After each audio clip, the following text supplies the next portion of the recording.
Broadcasting from Silicon Valley, California, this is Conversations with Jennylyn.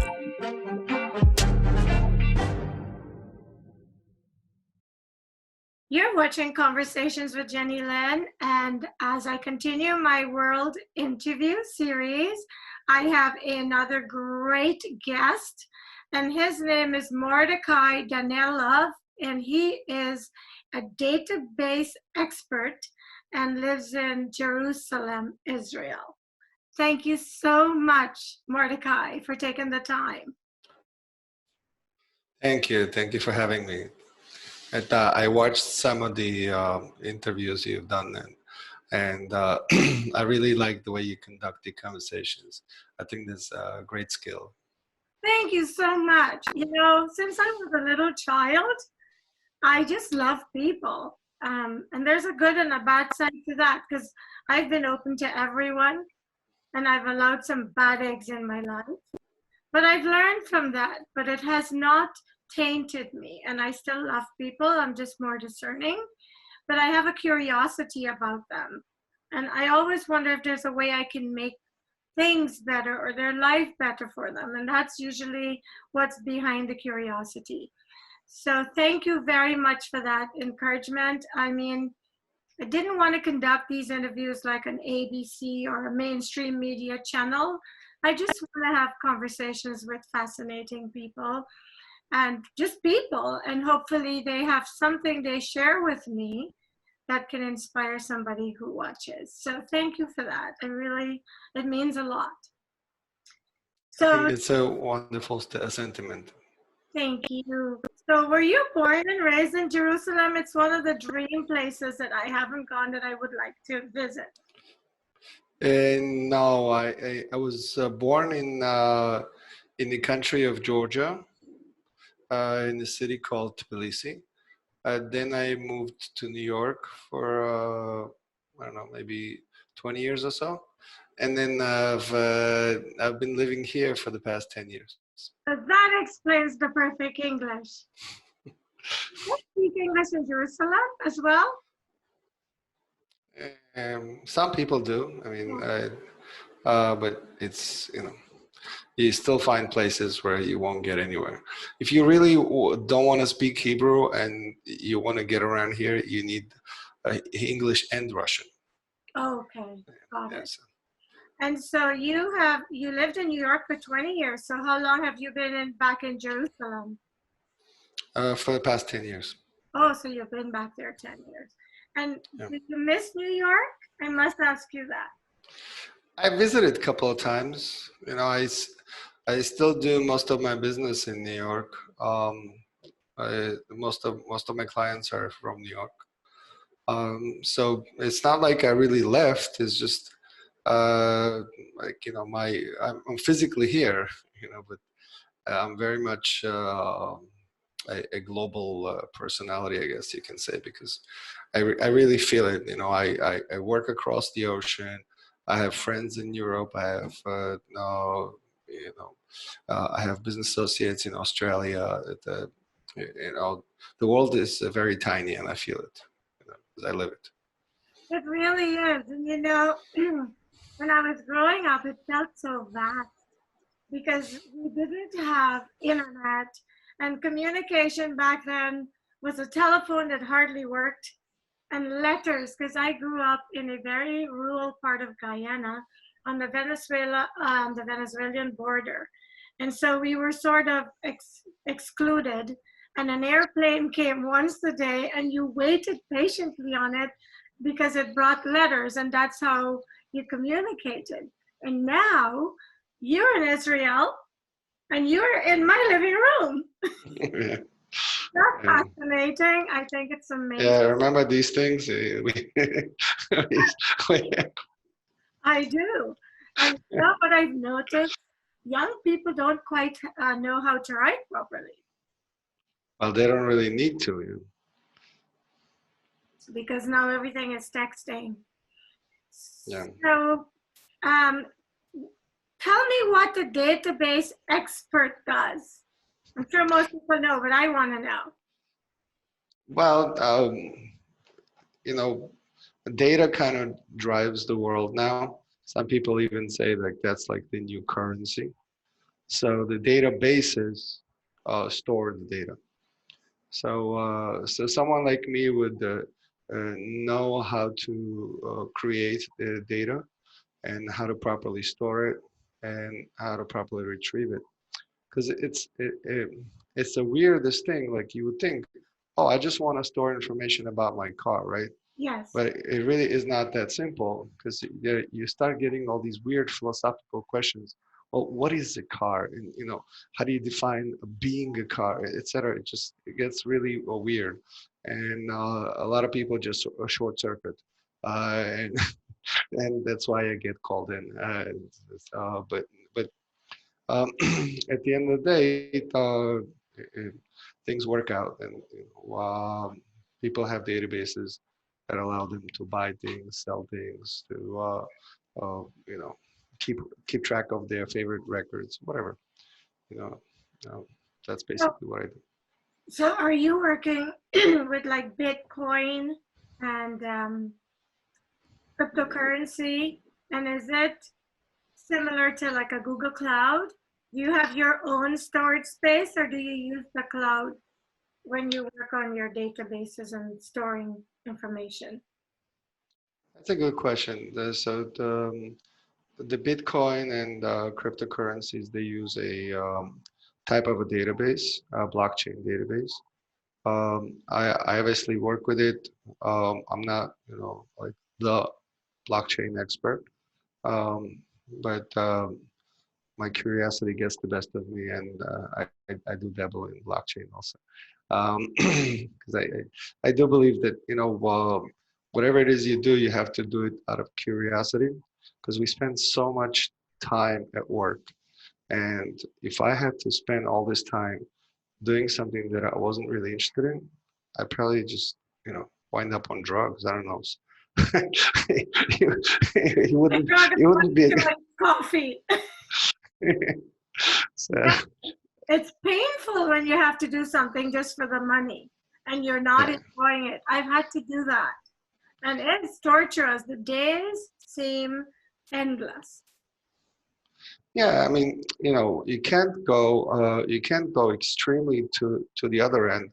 You can't just do everything that you feel like, 'cause it's part of being professional. Sometimes you have to do some of the things that you don't like doing. Right. There's nothing, but not all the time. You know what I mean? So yeah, I love the whole idea of how data is presented and how people interact with it, and it just drives my curiosity. So really, a lot of times I feel like what I just said about blockchain. My curiosity will get the best of me, even if I don't have any way to monetize it like right now. But it always works out because I learn about it, and I play around with it, and then somehow, this way or another, someone will come and ask me, "Hey, I have this project involving this weird technology. You know anything about it?" Like, yeah, I just finished playing around with it. You Oh, want me to you're, so you're pretty much you've self-taught a lot of what you do. Yes, I'm extremely self-taught. I went to college.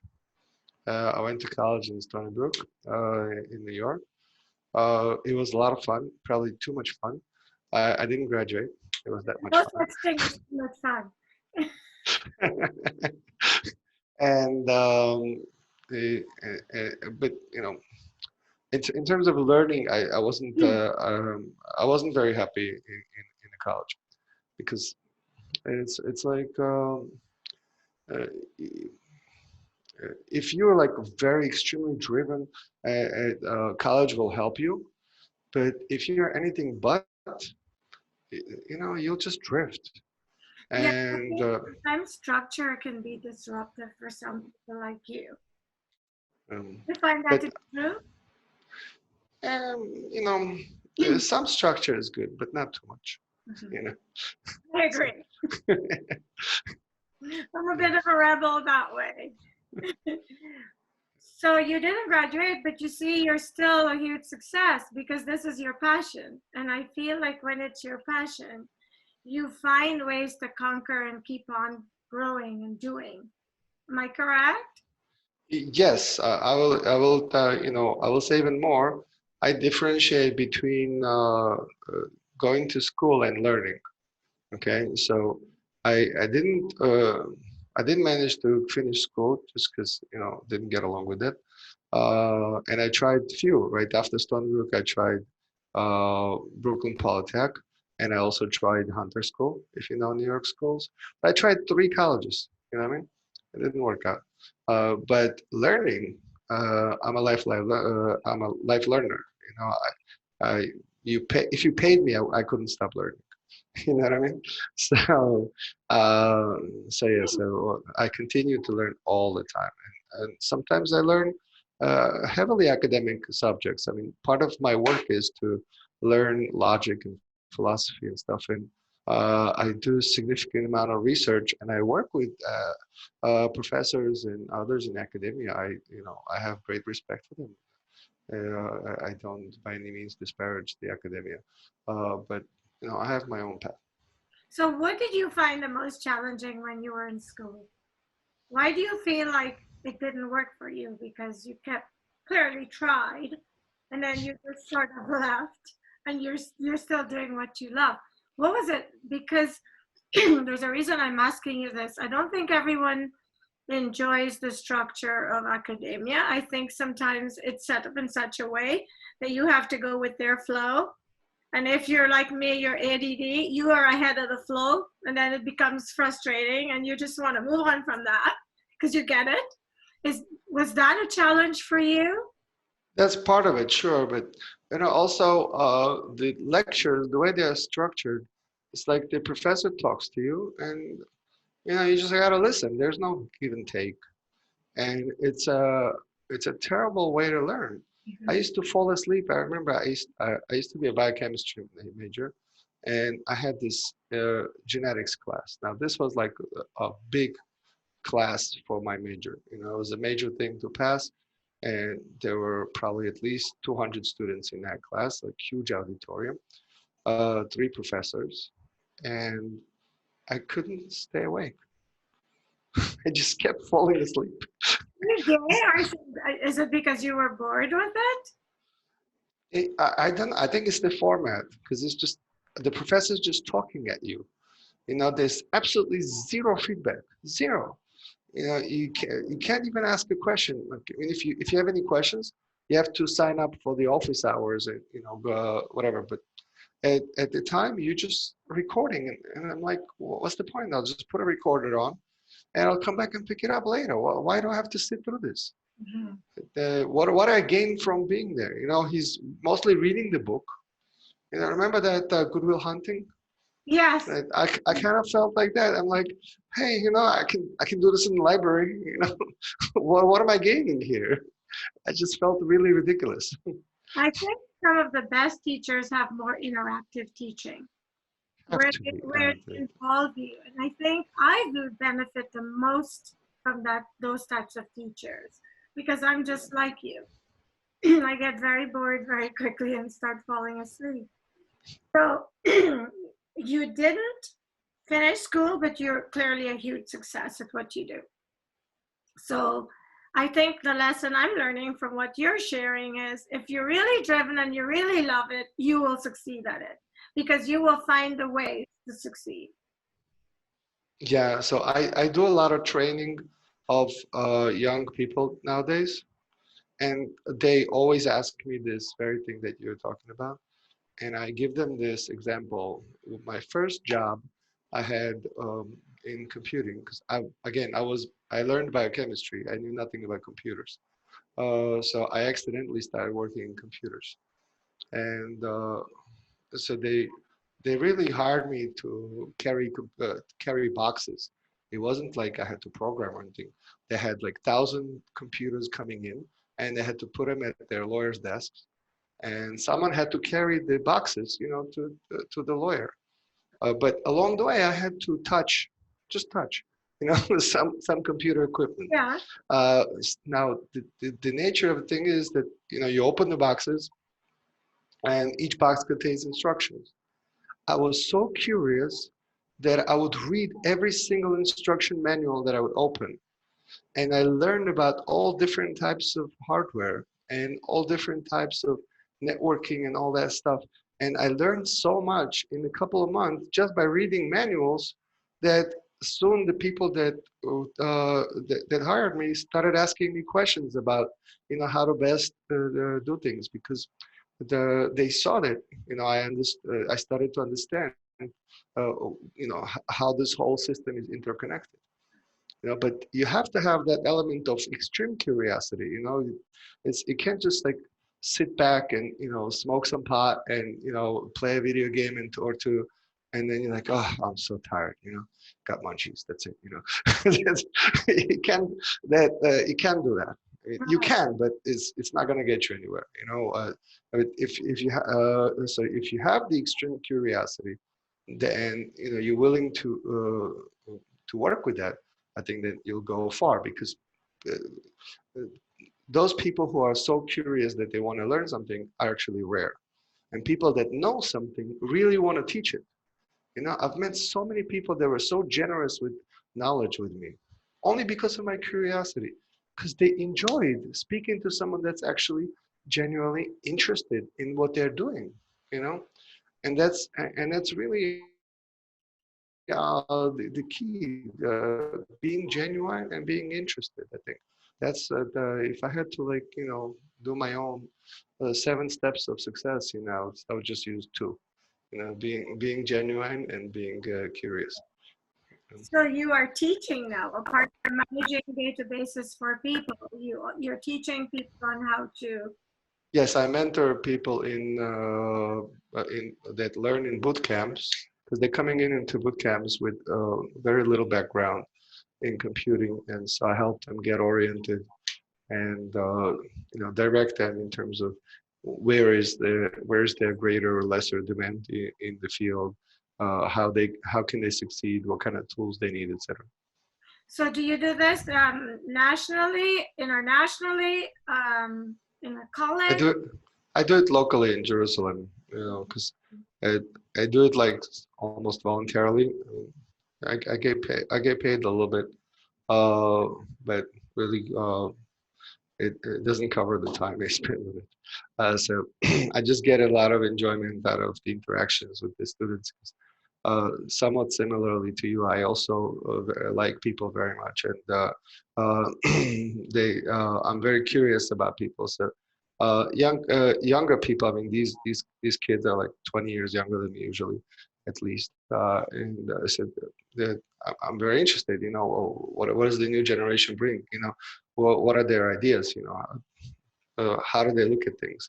Because the issues that we all face as human beings are timeless, but each generation has its own spin. So I find that very interesting. Well, I'm happy that you're doing this, that you're helping other people. I feel like when you are given a gift, or whenever people give something to you, it's your responsibility to pay it forward when you can. So as Yes, that's, much as I can, I try to do that. So thank you for doing that. well, I have to say, I have to admit, I'm pretty selfish. I enjoy it. So, so Listen, people, you can contact him. He can help you on Zoom. right. So when you come to New York, is it just to visit friends and family, vacation, or do you come for business to do work related to your expertise? Sometimes it's business related. I usually, since I travel so little, I'm not into travel at all. I used to travel a lot back in the days, and I got all traveled out.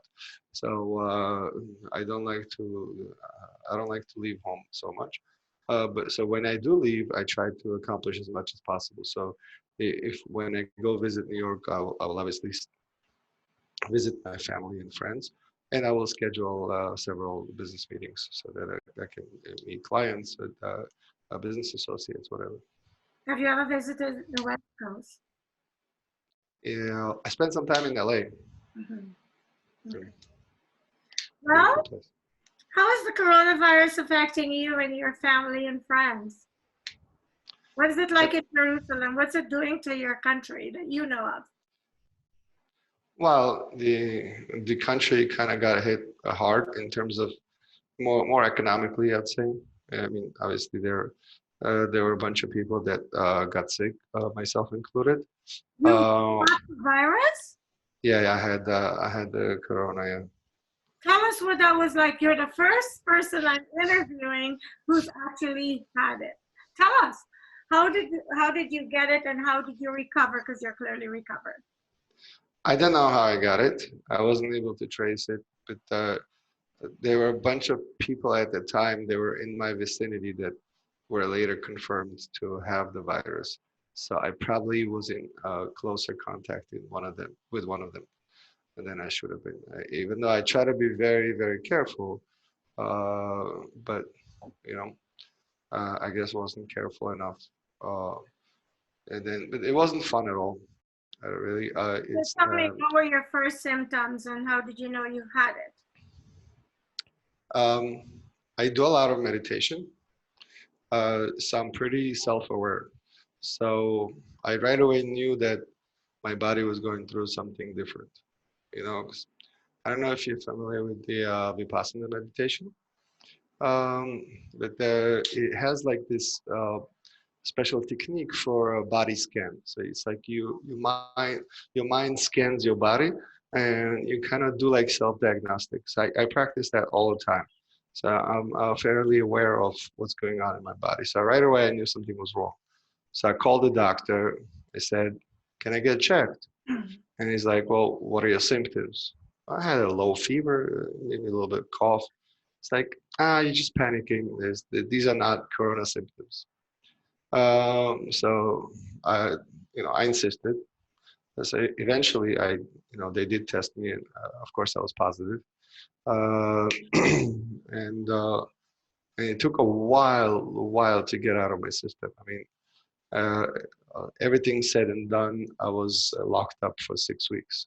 Were you hospitalized or locked up at home? No, I wasn't hospitalized. No, but uh, uh, I was at home with fever for like over a week probably, and then I had a cough for a while until it finally settled down. But were your lungs ever compromised like we see some of the people who end up needing ventilators? You didn't get to that stage. Probably not, because again, I do breathing exercises all the time. So I was able to kind of prevent my lungs from getting too damaged, because the coughing probably is what causes it. I mean, I'm not a doctor. I can't tell you for sure, but from my experience, I think that if I wasn't able to calm my cough, I probably would have damaged my lungs. You know what I mean? Oh my goodness. Because How the is cough, it can get violent. It's just you're just retching, and it's not fun at all. But again, because I knew how to meditate, I was able to calm the breathing down and take sips of air. It's like sip a little bit, and so I think that they helped me prevent any damage. How does it, because I'm sure you've had the flu before, how was it different from the regular flu? Um, it's interesting. It felt like a much higher temperature. So I had like, maybe 99, something like that. It wasn't like a high fever, because they told me you have to have over 100, right? But it felt like, 102 or something like that. It just feels a lot more violent, and it also affects the brain. I had a terrible hard time concentrating. I couldn't work, like I've Nobody worked. expected you to work with the corona. Well, I expected it. Were you really trying to work while you had it? I mean, I just take my laptop wherever I go, and that's my office. Yes. So, so I could have worked if I could think straight, but I couldn't think straight. So there you go. And how long were you affected like that? What period of time would you say? 5 days? So 10 days? So I was out of the commission like that for probably at least a week and a half, maybe even two. Goodness. Then I started coming to myself a little bit, and but it took 6 weeks to fully recover. Do you have a wife and children? Yes, I do. Yeah. Were you able to, you couldn't be around them at all then? Were you in a, how did you get food? And I'm just really curious because I've never met anyone with it before. So I'm curious to hear how you. It was a bit of a logistic challenge, of course. I was locked up in a separate room. So they would bring me food, whatever. So they didn't slide it under the door or anything like that. I don't know. That's funny. After all, you didn't commit a crime. Yeah. So, and that I'm sure your wife had to wear a mask and gloves and protect herself. Yeah, I mean, basic safety precautions, of course, yeah. But before you knew you had it, you could have exposed them to it. I'm really happy. I hope no one else got it. My wife got tested, and she tested negative. Okay. So we know she didn't catch it. Kids, they told us there's really no reason to test kids because the oldest one is 12 and the youngest one is 7. So they were like, at that age, they're not really at a risk at all. So whatever. So as long as they just didn't go out so much because technically they were exposed to me. You know what I mean?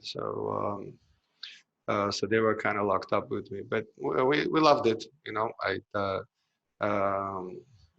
enjoy my kids, and so they enjoy me. So it's we had a fun time. Let me ask you, did you experience a lot of, apart from the fever, did you experience a lot of body pains? I know clearly your lungs bothered you because you were saying that, your yoga helped you because it helped you with the breathing. But did you have like a lot of body pains, and did you ever fear for your life like people do? I was concerned, to tell you that I wasn't, I'd be lying. But aside from those symptoms and being extremely tired all the time, I really didn't have any other symptoms. So how did you pass your days? Because you're quarantined, you're in a room locked by yourself, you can't work because your brain is not functioning. How did you spend 2 weeks while you were entertaining the coronavirus? Well, at the height of it, when I couldn't think straight, I slept a lot. Okay. Because it also got me to a point where I was extremely tired all the time. So there wasn't really much else to do. So wake up, stretch my limbs a little bit, maybe eat, drink a little bit. Didn't even have an appetite. I mean, I lost in 2 weeks something like 16 pounds. It's just but and then I would go to sleep. That's pretty much it. So now you haven't had it. You understand why it's killing so many of the elderly. Oh yeah, people that saying that this is just a regular flu, that they have no idea what they're talking about. Or a conspiracy? Maybe it is a conspiracy, but it's a very real conspiracy.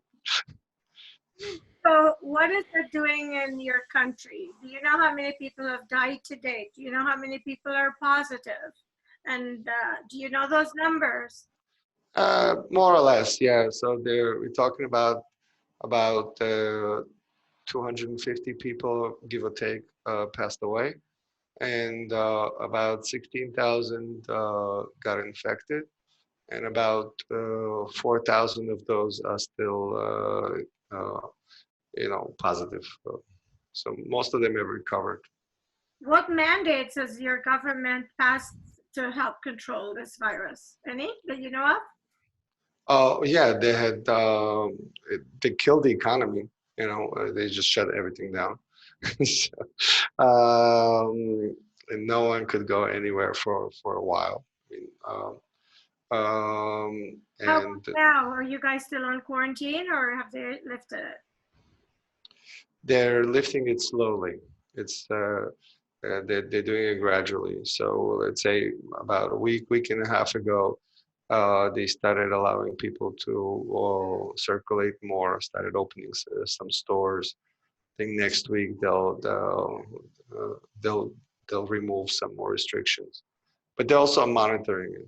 They're really good about it. I have to say, the uh, in the beginning there was a shortage of tests and stuff like that, and they really made big efforts to take care of that issue. And when I was sick, they would come and test me every 2 days, or every 2 3 days. They would actually come to my house, you know.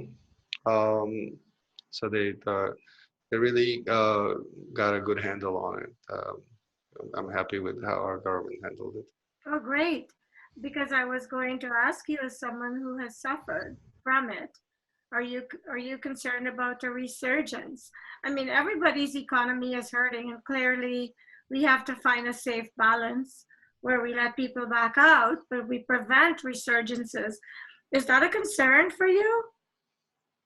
But the That people getting have a resurgence, and that because I think in Wuhan they have a resurgence, right? And I Mhm. think that um, when 2 weeks has passed and the numbers begin to stabilize, that's not a sign that the virus is sort of parked and is just hightailing out of here.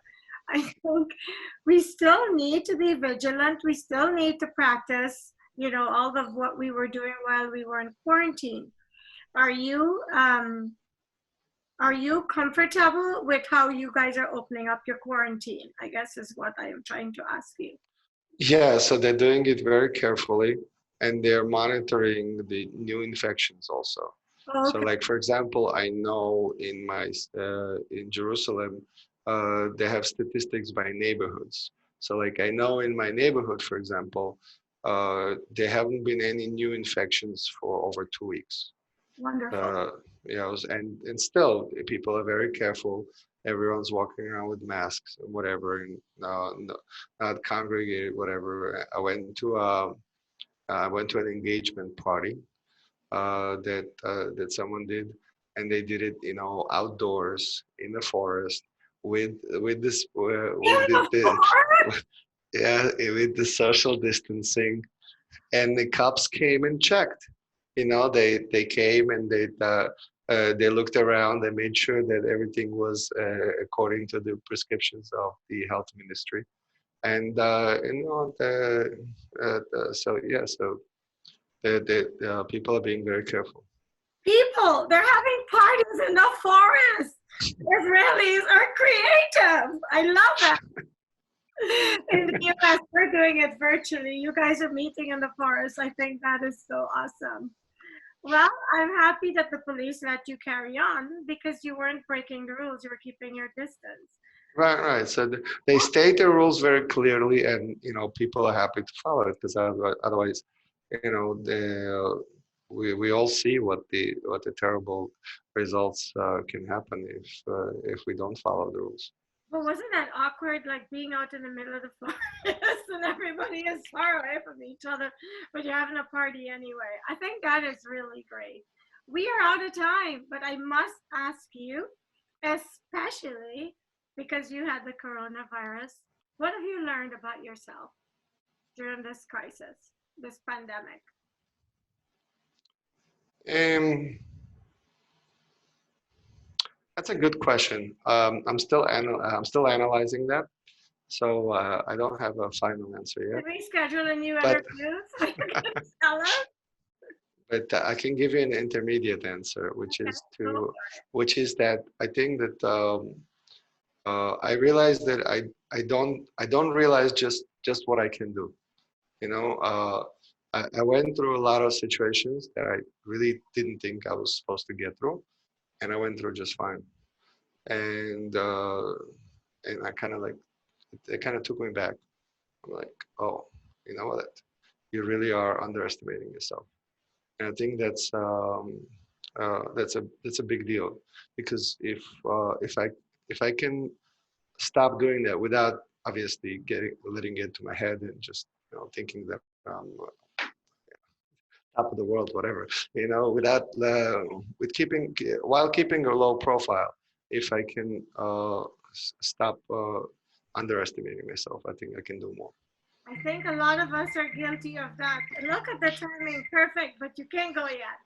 What do you want to say to people watching this, especially the people who don't realize the seriousness of this because they haven't come close to anyone with it? So they think it's just another virus. What would you like to say to them? I think I see a lot of people getting caught up in different theories and stuff. This is real. When it hits you, you feel it in your bones, and you don't want it. You know what I mean? It's just there are enough problems out there. There's no need to look for additional ones. There's a way to work around this. These these restrictions have brought wonderful, wonderful things. So many people have been liberated from their commute. There are good things that came out of this. That's great.